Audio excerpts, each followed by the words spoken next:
Diba? Thank you so much for this, David. I really appreciate it. So anyway, mga palanggayan, dahil malakas na mikropono ko, sabi ko kanina, may expose. Yeah, may expose. Malakas yung boses ko. So meron tayong supposedly expose. Pero ngayon ko nasasabihin. Okay? So actually, dahil sobrang busy ko namin, actually, syempre, inaasikaso namin si Attorney Glenn Chong dito sa Los Angeles. Ang dami pong mga puting ahas talagang nagbigay sa atin ng information. Pakitutok yung live, dapat hindi ma-miss ng lahat natin mga kababayan. So for sure, hindi nyo pa narinig. Ang iba sa inyo, December 3, di ba nagkaroon ng December 3, nagkaroon ng bombing sa Marawi. Can you, kalakasan ng konti? So, ipokontrol ko lang yung voice ko. So, nagkaroon ng bombing ng December 3, 7:30 a.m. sa Mindanao State University. So, prior to that, nagkaroon din ng isang kalamidad, which is lindol naman sa Surigao, which has had more than 100,000, or not only 100,000, yung last na nabasa ko sa news, parang 600,000 Filipino displaced dun sa lindol sa Surigao. So, hindi yan sa kaalaman ng taong bayan, ang inyong kuting na presidente ay nasa party. Nasa, okay? Nasa ano siya? Nasa wedding. Okay? Nag-enjoy pala siya sa wedding. Mga 5 p.m. ng December 2, si Kuting o si Marcos Jr. ay nagpa-party-party sa wedding. Alright? Welcome, Tita Polly. Ayan. Yeah, so, December 2, 5 p.m. nasa wedding.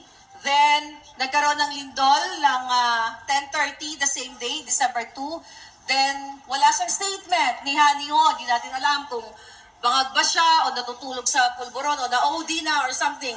So, nagkaroon ulit ng kalamidad the next morning, 7:30 ng umaga.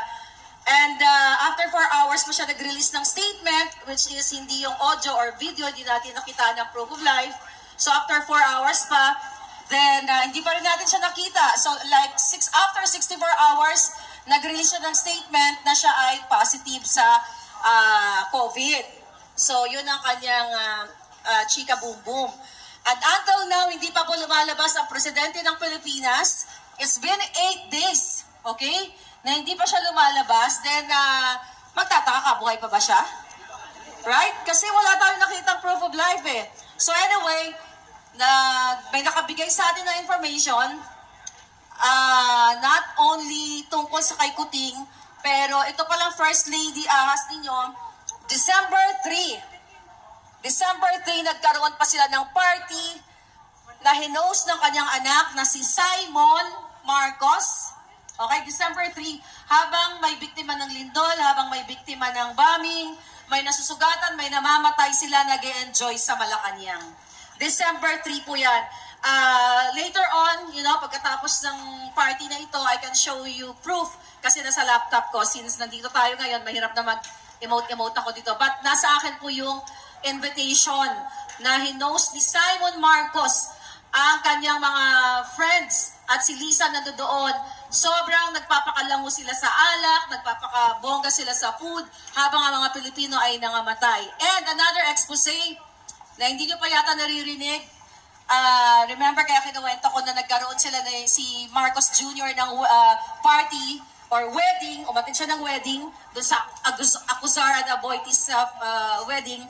So, nung gabing yon, ayon sa ating puting ahas, mga palangga, dahil si Sandro Marcos ay nag-DJ doon at nagpulburon-pulburon. So, na-overdose siya ayon sa ating puting ahas sa pulburon and na-confine sa St. Luke's for 3 days. Fresh po yan. Ngayon lang yan. Hindi pa nilalabas sa media. So, lagi natin silang unahan. So, yun po yung katotohanan na binigay sa atin ng ating mga informant within Malacanang din naman. Yung ating mga puting ahas, nandyan lang sa Malacanang yan. Pakalat-kalat. So, can you imagine?